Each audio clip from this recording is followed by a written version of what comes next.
नीलाम्बुजश्यामलकोमलाङ्गं सीतासमारोपितवामभागं पाणौ महासायैकचारुचापं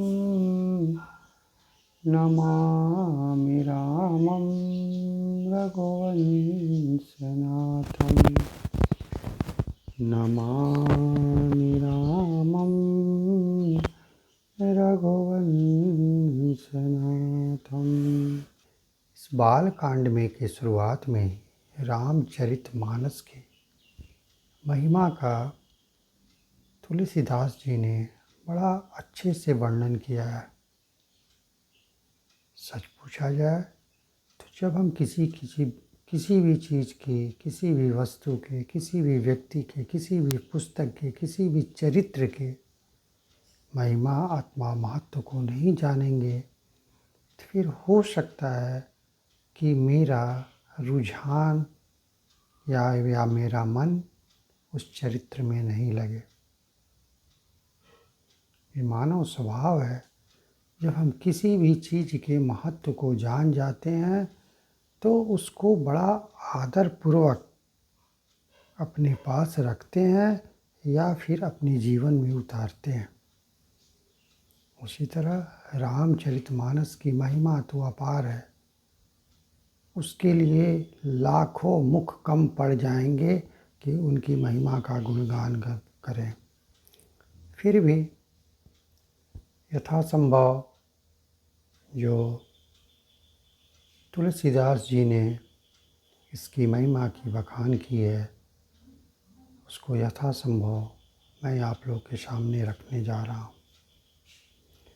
सबसे पहली बात है कि रामचरितमानस में 7 कांड हैं। बालकांड, अयोध्याकांड, अरण्यकांड, किष्किंधाकांड, सुंदरकांड, लंकाकांड और उत्तरकांड। अब ये रहस्य की बात है कि 7 ही कांड क्यों है। इसके पीछे तुलसीदास जी ऐसा इसका समन्वय बताए हैं कि जिस प्रकार सप्ताह में 7 दिन होते हैं, वचनों में 7 वचन होते हैं, ऋषियों में 7 ऋषि सप्तर्षि, समुद्रों में 7 समुद्र, उसी तरह रंगों में 7 रंग। इन 7 के चलते ही उन्होंने अपने पूरे रामचरितमानस में 7 कांड दिया। दूसरी तरफ तुलसीदास जी कहते हैं 7 रंग में कोई भी जीव, वो चाहे किसी भी रंग का क्यों ना हो, काला हो, गोरा हो, सांवला हो, उसको मानस पढ़ने के लिए किसी भी दिन का इंतज़ार करने की ज़रूरत नहीं है। वो पूरी तरह से स्वतंत्र है। जब उसके मन में मानस के प्रति, प्रभु श्री राम के प्रति उद्गार प्रकट हो, उसी समय वो मानस का पढ़ना शुरू कर सकता है। मानस की महिमा की बखान करते हुए तुलसीदास जी ने मानस रूपी सरोवर के 4 घाट को बताया है। मानस रूपी सरोवर जो है उसके 4 घाट होते हैं और 4 घाटों का उन्होंने बड़ा विस्तृत और अच्छे ढंग से वर्णन किया है। ये जानने के बाद मानस की महिमा और स्पष्ट हो जाती है। पहला घाट है जिसे कि शरणागत घाट कहते हैं, जो काशी में स्थित है और वहीं पर तुलसीदास जी वक्ता है और संत समाज और गंगा मैया श्रोता है। तुलसीदास जी कथा सुना रहे हैं और संत समाज और गंगा मैया कथा को सुन रही हैं। इस घाट को शरणागति घाट कहा गया है। तुलसीदास जी कहते हैं कि जो शरणागति होता है प्रभु श्री राम के, यहाँ पर सबका कल्याण हो जाता है। आगे तुलसीदास जी कहते हैं, मैं ये जो कथा सुना रहा हूँ, इस कथा को याज्ञवल्क्य मुनि ने भारद्वाज मुनि को प्रयागराज में सुनाया था। और जहाँ पर सुनाया था उस घाट को कर्मकांड घाट कहते हैं। इस घाट पर याज्ञवल्क्य मुनि ने भारद्वाज ऋषि को जो कथा सुनाई थी, उसमें उन्होंने कर्म की प्रधानता बताया था। मन, क्रम, वचन। मानस में ये लिखा हुआ भी है कि कर्म प्रधान विश्व करि राखा, यानी उन्होंने कर्म का महत्व सबसे ज़्यादा बताया। और कर्म की प्रधानता होने पर जब कर्म सही होते हैं तो मन और वचन स्वाभाविक रूप से सही हो जाते हैं। यानी तीनों में सबसे ज़्यादा याज्ञवल्क्य मुनि ने भारद्वाज ऋषि को कथा सुनाते समय कर्म की प्रधानता पर महत्व दिया और कहा कि भारद्वाज मुनि, हे भारद्वाज, मैं आपको जो ये कथा सुना रहा हूँ, ये कथा महादेव ने पार्वती मैया को कैलाश पर्वत पर सुनाया था। और कैलाश पर्वत पर जहाँ भोलेनाथ पार्वती मैया को ये कथा सुनाए थे, उस घाट का नाम है ज्ञान घाट। स्मरण रहे कि जो व्यक्ति जिस प्रवृत्ति का होता है वो उसी के अनुसार आपको कथा सुनाता है या अपनी भाषा की अभिव्यक्ति करता है, या वही भाव उसके कथन में छुपे रहते हैं। कोई बैरागी होगा तो बैरागी भाव से कथा आपको सुनाएगा कि सुनने के बाद आपके मन में वैराग्य उत्पन्न हो जाएगा। जो भक्त होगा, भक्ति में लीन होगा, वो उसी कथा को इस ढंग से सुनाएगा कि आप भी ईश्वर की भक्ति में लीन हो जाएंगे। जो प्रेमी होगा वो इसी कथा को इस ढंग से सुनाएगा कि आप दूसरे के प्रेमी बन जाएंगे। यानी एक ही चीज़ को अपनी अपनी भावनाओं के हिसाब से जिस तरह से प्रदर्शित किया जाएगा, सामने वाला उसी तरह से उसे ग्रहण करेगा। विद्यालय में अनेकों शिक्षक होते हैं। किसी शिक्षक की बात बच्चे बड़े आसानी से समझ जाते हैं और किसी शिक्षक की बात समझने में कई दिन लग जाते हैं। दोनों का विषय, अध्याय, पुस्तक एक ही रहता है। अंतर ये हो जाता है कि किसका भाव कैसा है। जो अपने को बड़ा समझ करके बच्चों को बताता है, बच्चे उसे नहीं समझ पाते हैं, और जो बच्चों को बड़ा समझ करके उन्हें अनुगामी बनाता है तो बच्चे बड़े सहज भाव से समझ पाते हैं। उसी तरह यहाँ है, सब लोग के भाव अलग अलग हैं, उसी हिसाब से सब लोग कथा सुना रहे हैं। कैलाश पर्वत पर भोलेनाथ माँ पार्वती को कथा सुना रहे हैं। उस घाट का नाम है ज्ञान घाट। और यहाँ पर ज्ञान की बातें कही जा रही हैं।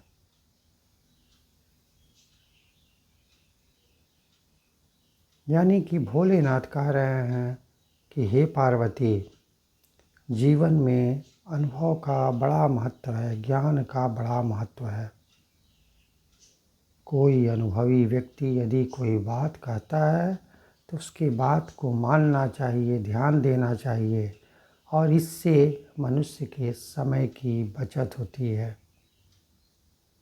जैसे मुझे कहीं जाना हो और रास्ते की जानकारी नहीं हो, मार्ग की जानकारी नहीं हो। हम टेढ़े मेढ़े रास्ते ढूंढते हुए कई दिन में वहाँ पहुँचेंगे, लगभग 1 माह में। लेकिन जाने के पहले कोई अपने अनुभवी व्यक्ति से पूछ ले जो कि वहाँ गया हो, तो इतना वो सरल रास्ता और छोटा मार्ग बताएगा कि मैं 1 से 2 दिन में ही वहाँ पहुँच जाऊँगा। मेरे समय की बचत भी हो जाएगी और मुझे ज़्यादा परिश्रम भी नहीं करना पड़ेगा।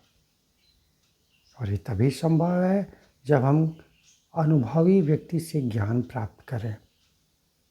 और यही बात भोलेनाथ पार्वती मैया को ज्ञान घाट पर बता रहे हैं। और भोलेनाथ कह रहे हैं कि हे पार्वती, मैं ये कथा जो आपको सुना रहा हूँ वो चौथे घाट पर है। वो है नीलगिरी पर्वत पर भक्ति घाट है, जहाँ कागभुसुंडी जी महाराज पक्षीराज गरुड़ जी को ये कथा सुना रहे हैं। और वो है भक्ति घाट। वहाँ जो भी जाता है इतनी भक्तिपूर्ण कथा होती है कि भक्ति से ओतप्रोत कथा होती है, तो जा कर के प्रभु श्री राम के भक्ति में ही लीन हो जाता है। ज़रूरत इस बात की है कि आप कथा को किस प्रकार श्रवण करते हैं और वक्ता का भाव क्या है।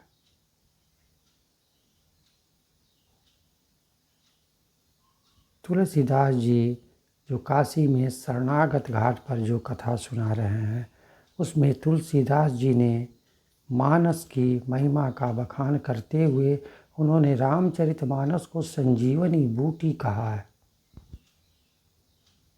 जिस प्रकार मरे हुए शरीर को संजीवनी बूटी जीवित कर देती है, प्राण विहीन को प्राण सहित कर देती है, उसी तरह तुलसीदास जी कहते हैं कोई मरा हुआ व्यक्ति, मरा हुआ मतलब कि बिल्कुल अज्ञानी व्यक्ति, नास्तिक व्यक्ति भी यदि राम कथा को सुनता है, रामचरितमानस का श्रोता बनता है या फिर उसका पाठ करता है, तो निश्चित रूप से एक बहुत बड़ा भक्त हो जाएगा और ईश्वर में उसका लगन लग जाएगा। और ऐसा करने से इतना अच्छी बुद्धि हो जाएगी कि वो नित्य नए कार्य करके अपने शरीर को सुलभ और सफल बना सकता है। दूसरी तरफ याज्ञवल्क्य मुनि भारद्वाज मुनि को प्रयागराज में कर्मकांड घाट पर कथा सुनाते हुए मानस की महिमा का बखान किया और उन्होंने कहा, महामोहि महिषसो विशाला, राम कथा कलिका कराला। महामोह महिषसो विशाला, राम कथा कलिका कराला। याज्ञवल्क्य मुनि भारद्वाज मुनि से कहते हैं कि हे मुनि, मानस की महिमा तो इतनी अपरंपार है कि जिस प्रकार महिषासुर जैसे आतताई राक्षस का काली जी ने वध किया, उसी तरह महिषासुर रूपी अज्ञान को राम कथा, मानस रूपी कथा काली के समान सिद्ध होती है और सारे अज्ञान को समाप्त कर देती है। यानी कि अज्ञान रूपी महिषासुर को मानस रूपी काली वध करके अज्ञानता को हटा करके और ज्ञान का वरदान दे देती हैं। मानस की इतनी महिमा है। आगे याज्ञवल्क्य जी भारद्वाज मुनि को कथा सुनाते हुए फिर कहते हैं, राम कथा शशि किरण समाना, संत चकोर करई जे पाना। राम कथा शशि किरण समाना, संत चकोर करई जेई पाना। हे भरद्वाज मुनि, राम कथा कोई सामान्य कथा नहीं है। राम कथा चंद्रमा के प्रकाश के समान है, जिसका रसपान करने के लिए संत लोग चकोर की भांति हमेशा लालायित रहते हैं।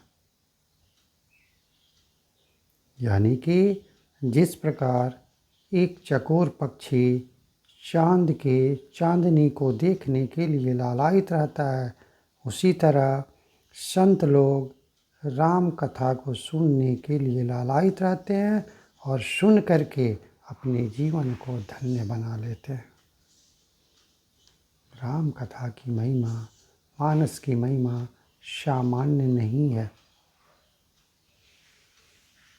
आगे नीलगिरी पर्वत, आगे कैलाश पर्वत पर जहाँ ज्ञान घाट है और भोलेनाथ पार्वती मैया को जो कथा सुना रहे हैं, और पार्वती भोलेनाथ जी क्या कहते हैं?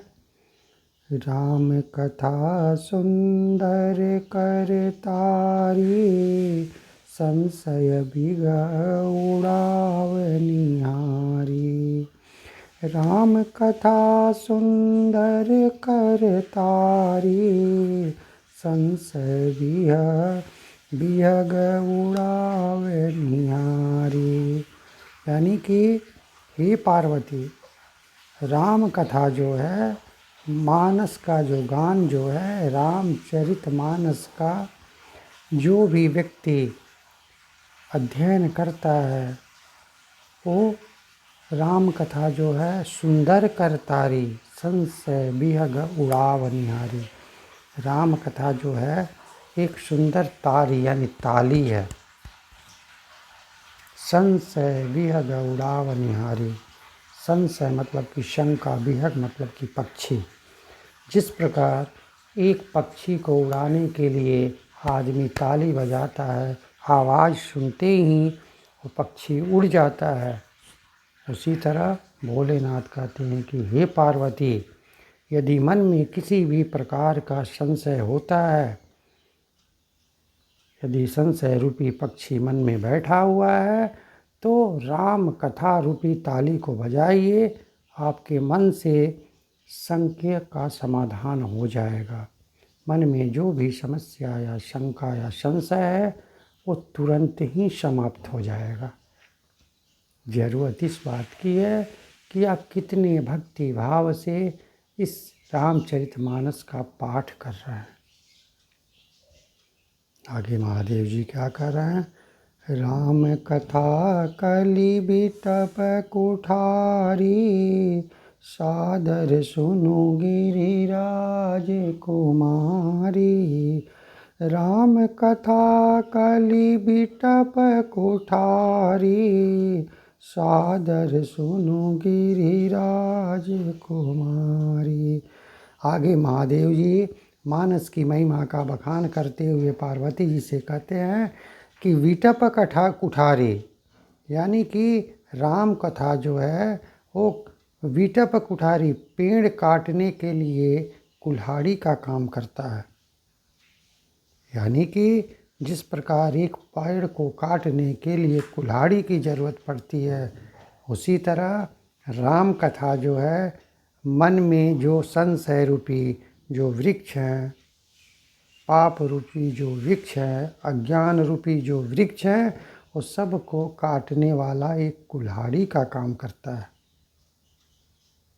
इसीलिए हे गिरिराज कुमारी, हे पार्वती, आप कृपा करके इसे सादर पूर्वक सुनिए, काफ़ी भक्ति भाव से सुनिए, जिससे कि इसकी महिमा आप समझ सकें और आपके भी मन में जो संशय रूपी पक्षी बैठा हुआ है, वो भी राम कथा रूपी ताली बजाने से उड़ जाए, यानी कि आपके मन का संशय शंका का समाधान हो जाए। चौथे घाट पर जहाँ पर कि कागभुसुंडी जी महाराज पक्षीराज गरुड़ जी को एक कथा नीलगिरी पर्वत पर सुना रहे हैं, और जहाँ सुना रहे हैं उसका नाम है भक्ति घाट। चूँकि यहाँ पर भक्ति भाव से भक्ति की प्रधानता दे करके कथा सुनाई जाती है, और जो भी व्यक्ति यहाँ सुनने आता है वो राम कथा में भक्ति के लीन हो जाता है। राम कथा की भक्ति में इतना लीन हो जाता है कि बाकी संसार में कुछ भी उसे दिखाई नहीं देता है।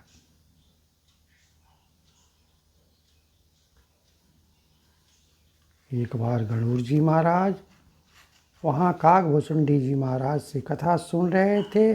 जब वो सुनते सुनते संतुष्ट हो गए तो अंत में उन्होंने प्रश्न किया कि हे काकभूषुंडी जी महाराज, आपको तो भोलेनाथ ने वरदान दिया था कि आप जो भी चाहें रूप बदल सकते हैं, जिस योनि में चाहे बिना कष्ट के भी जा सकते हैं। तो फिर आप कोई अच्छा रूप क्यों नहीं बदल लेते? मनुष्य योनि में क्यों नहीं चले जाते कि काक के रूप में, कौवे के रूप में बैठ करके इतने दिनों से हैं और सबको राम कथा सुना रहे हैं। इस पर काकभूषुंडी जी ने मानस की महिमा का बखान करते हुए कहा,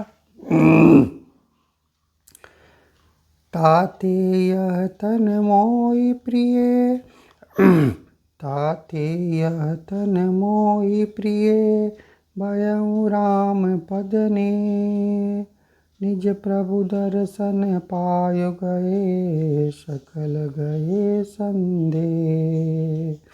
ताते यह तन मोहि प्रिय, भयउ राम पद ने, निज प्रभु दर्शन पायऊ, गए सकल संदेह।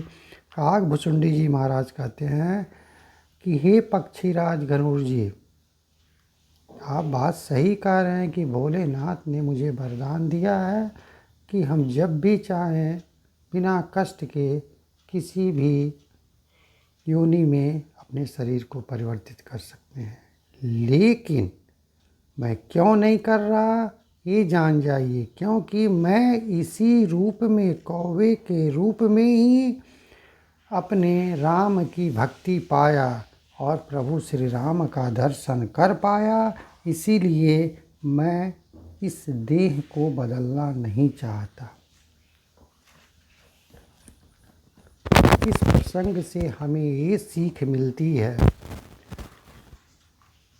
कि मनुष्य को यदि किसी कष्ट में कोई विशेष उपलब्धि होती है और बाद में वो कितना भी बड़ा क्यों न हो जाता है, तो उस दिन को उसको नहीं भूलना चाहिए जिस कष्ट के दिनों में उसने अर्जित किया था।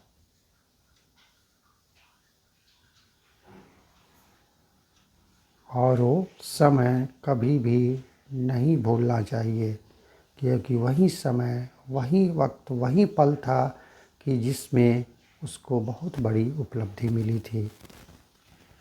वही बात यहाँ काकभूषुंडी जी महाराज पक्षीराज गरुड़ जी से कह रहे हैं कि नहीं, मैं उस समय को नहीं भूल सकता, उस योनि को नहीं भूल सकता जिस योनि में आने पर मुझे प्रभु श्री राम का दर्शन हुआ और मैं उनके प्रति अपनी भक्ति जाहिर की और इतना बड़ा भक्त हो गया कि मैं आज तीनों त्रिलोक में राम कथा के भक्त के लिए सबसे ज़्यादा जाना जाता हूँ। कहने का तात्पर्य है कि अपने वक्त को, अपने समय को कभी भी मनुष्य ना भूले। यही उसकी सबसे बड़ी उपलब्धि है और मानस की महिमा भी यही है। दूसरी सीख क्या मिलती है? ये मानस रूपी सरोवर के जो 4 घाट हैं, शरणागत घाट, कर्मकांड घाट, ज्ञान घाट और भक्ति घाट, और चारों घाट के जो वक्ता श्रोता हैं, शरणागत घाट के है तुलसीदास जी वक्ता और संत समाज श्रोता। कर्मकांड घाट के वक्ता है याज्ञवल्क्य मुनि जी और भारद्वाज मुनि श्रोता। ज्ञान घाट के वक्ता महादेव जी हैं, श्रोता पार्वती मैया हैं। और भक्ति घाट के वक्ता कागभुसुंडी जी महाराज और श्रोता पक्षी राज गरुड़ जी, ये चारों एक दूसरे को कह रहे हैं कि हम दूसरे की कहानी कहा हुआ सुना रहे हैं। वो कह रहे हैं मैं दूसरे की कही हुई कथा सुना रहा हूँ। इससे ये बात स्पष्ट होता है और हमें सीख मिलती है कि हाँ, किसी में भी अहंकार नहीं है। सब एक दूसरे को अपने से बड़े समझ रहे हैं। अगर बड़े नहीं समझते तो फिर ये बात नहीं कहते कि मैं उनकी कही हुई कथा सुना रहा हूँ। वो किसी दूसरे का नाम नहीं लेते। इसीलिए इससे हमें सीख मिलती है कि मनुष्य कितना भी बड़ा क्यों न हो जाए, उसके अंदर अहंकार नहीं आना चाहिए। और जिस दिन अहंकार आ जाएगा उसके सारे ज्ञान समाप्त हो जाएंगे और भक्ति शब्द तो कोसों दूर चला जाएगा। इसीलिए मानस की महिमा अपरंपार है। यानी कि मानस का जो पाठ करेगा, मानस के पाठ का श्रवण भी करेगा तो मन क्रम वचन से वो शुद्ध हो जाएगा और उसके जीवन की सारी उपलब्धि उसे हासिल हो जाएगी। सबसे बड़ी बात, वो अहंकार से कोसों दूर हो जाएगा, उसकी वाणी मृदु हो जाएगी, वो शालीन हो जाएगा, जिह्वा पर नियंत्रण रख पाएगा, भाषा सरल और मृदु हो जाएगी। जब ये सब हो ही जाएगा फिर उसके जीवन में कष्ट कहाँ से आएगा। सारा परिवार समाज अपना हो जाएगा। जब अपना हो जाएगा तो उससे बड़ा व्यक्ति तो कोई हो ही नहीं सकता। इसीलिए हम लोग मानस की महिमा को स्वीकार करें। और मानस की महिमा मेरे कहने बस की बात नहीं है। बड़े बड़े संत लोग इसकी महिमा को उजागर नहीं कर पाए तो मैं किस खेत का मूली हूँ। लेकिन इसकी महिमा अपरंपार है। समय मिले, संभव हो तो इसका पठन करें या श्रवण करें।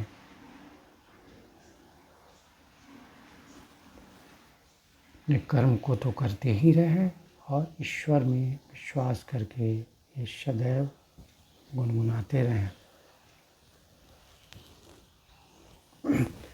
ये राम कथा, जय जय राम कथा, ये राम कथा, जय जय राम कथा।